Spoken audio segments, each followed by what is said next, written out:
اس ملاقات کے دوران ایوان صدر کا 4th فلور جہاں صدر مملکت کا آفس چیمبر ہے کسی کو بھی آمد و رفت کی اجازت نہیں تھی۔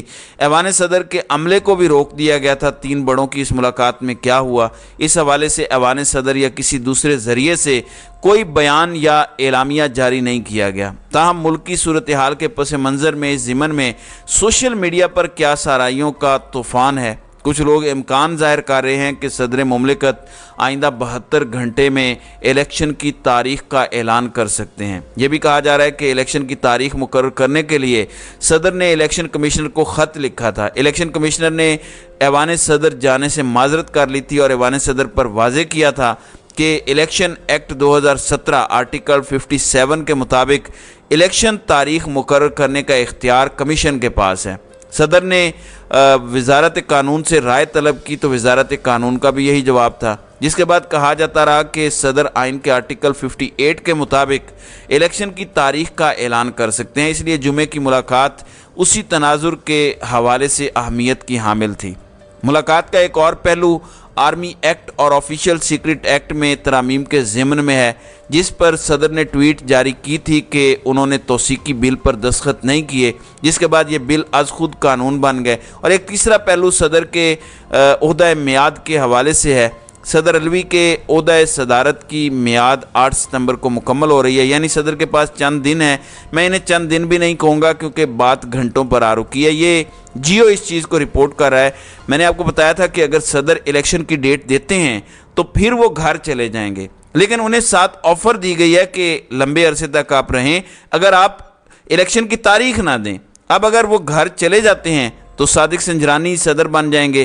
ایوان صدر نے آئندہ ہفتے کے لیے صدارتی سرگرمیوں کا جو مجوزہ شیڈیول تیار کیا ہے اس کے مطابق صدر علوی آج سے 4 روزہ دورے پر لاہور جا رہے ہیں۔ صدر علوی کی 7 ستمبر کو واپسی ہوگی۔ مبصرین کا کہنا ہے کہ تاریخ کے حوالے سے الیکشن کمیشن بھی آئندہ ہفتے عام انتخابات کی تاریخ کا اعلان کر سکتا ہے۔ الیکشن کمیشن یہ احسان اب کر رہا ہے کہ چلیں فروری کی بجائے وہ 24 جنوری تک الیکشن کروائے گا۔ اگر ایوان صدر اور الیکشن کمیشن سے الگ الگ تاریخوں کا اعلان ہوا تو ایسی صورت میں ابہام دور کرنے کے لیے فیصلہ سپریم کورٹ میں جائے گا، جہاں انتخابات 90 روز میں کرانے کے لیے supreme bar council, supreme court bar اور جماعت اسلامی اور پی ٹی آئی سمیت دیگر اپیلیں سماعت کے لیے موجود ہیں۔ اب اگر اس چیز کو آپ سمجھ جاتے ہیں تو اس میں 2 تھیوریز ہیں۔ ناظرین کرام، ایک تھیوری یہ ہے کہ اس ملاقات کے بعد صدر مملکت کو کچھ میسیجز کمیونیکیٹ کیے گئے اور صدر کو اور چیف جسٹس آف پاکستان ان دونوں کو کچھ چیزیں واضح کر دی گئی ہیں کہ آپ کے ریلیف دینے سے بھی ریلیف نہیں ملے گا۔ لیکن یہ میں سمجھتا ہوں کہ all eyes on the president and all eyes on chief justice of Pakistan دونوں پر ہیں اور دونوں پر تمام نظریں مرکوز ہیں، دونوں کی طرف سے سرپرائز آ سکتا ہے۔ لیکن کیا یہ مینیج ہو چکے ہیں یا کیا یہ عمران خان کے حق میں کوئی بہت بڑا سرپرائز دے دیں گے نظام کے لیے؟ تو یہ ساری چیزیں میں سمجھتا ہوں کہ with the passage of time واضح ہو جائیں گی۔ ابھی کچھ کہنا قبل از وقت ہوگا کیونکہ اس ملاقات کے حوالے سے آج کوئی ٹی وی چینل یہ دعویٰ نہیں کر رہا، اور جب 2 دن پہلے ملاقات کی میں نے آپ کو خبر دی تو اس میں یہی کہا کہ ان 3 بڑوں کی ملاقات کے اندر کیا ہوا یہ وہ 3 بڑے ہی بتا سکتے ہیں، اس کے علاوہ کوئی نہیں بتا سکتا۔ تو یہ کنفرم ہے کہ میٹنگ ہوئی ہے، لیکن اس میٹنگ کے مندرجات آنے والے وقت کے اندر نکل آتے ہیں، چاہے ٹاپ لیول کے بندوں کی ہی ملاقات ہو، لیکن وقت لگے گا۔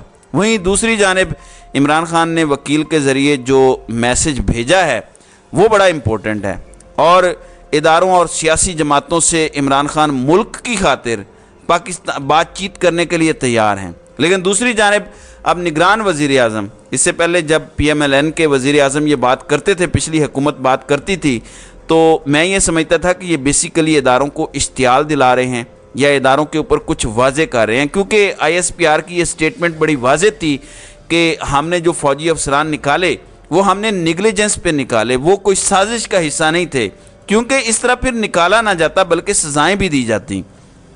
شہباز شریف یہ کہتے تھے کہ فوج کے اندر بغاوت کی کوشش تھی 9 مئی کا واقعہ، اور فوج کا موقف یہ تھا کہ جن لوگوں کو ہم نے برخاست کیا وہ نیگلیجنس تھی، اپنی ڈیوٹی ٹھیک طرح سے نہیں کر رہے تھے تو ہم نے نکال دیا۔ اب نگران وزیر اعظم انوار الحق کاکڑ کا کہنا ہے کہ رواں برس 9 مئی کو جو کچھ ہوا وہ بغاوت اور خانہ جنگی کی جانب ایک کوشش تھی۔ 9 مئی کے واقعات کا ہدف موجودہ آرمی چیف اور ان کی ٹیم تھی۔ اب یہ ایک نئی چیز ہے۔ انوار الحق کاکڑ نے کہا کہ ایسا تاثر نہیں دینا چاہتا کہ 9 مئی کے ملزمان کے خلاف کوئی انتقامی کارروائی ہو رہی ہے، لیکن اگر ملکی قوانین کو پامال کرنے اور تشدد پر آمادہ جماعت کے خلاف قانون کے مطابق کارروائی نہ ہوئی تو ہم اس معاملے میں فریق نظر آئیں گے۔ اب یہ بہت بڑی بات ہے جو انوار الحق کاکڑ نے کہی ہے کہ جی تشدد پر آمادہ جماعت کے خلاف یعنی پی ٹی آئی کے خلاف اگر ہم نے قانون کے مطابق کارروائی نہ کی تو ہم بھی اس میں ایک فریق نظر آئیں گے، ہمیں تو کارروائی کرنی ان کے خلاف ہے۔ اس کے علاوہ انہوں نے مزید بھی کئی باتیں کی ہیں، لیکن جو سب سے امپورٹنٹ چیز ہے، یہ اب تک کی سب سے بڑی ڈیولپمنٹ ہے، اور میں سمجھتا ہوں کہ عمران خان کے اوپر یہ الزام ہے، یہ جو ایلیگیشن ہے یہ بڑا سخت ہے اور اس خبر نے سب کو ہلایا ہے۔ پہلے یہ بات شہباز شریف کرتے تھے کہ آرمی چیف کے خلاف یہ بیسیکلی فوج کے اندر بغاوت ہے۔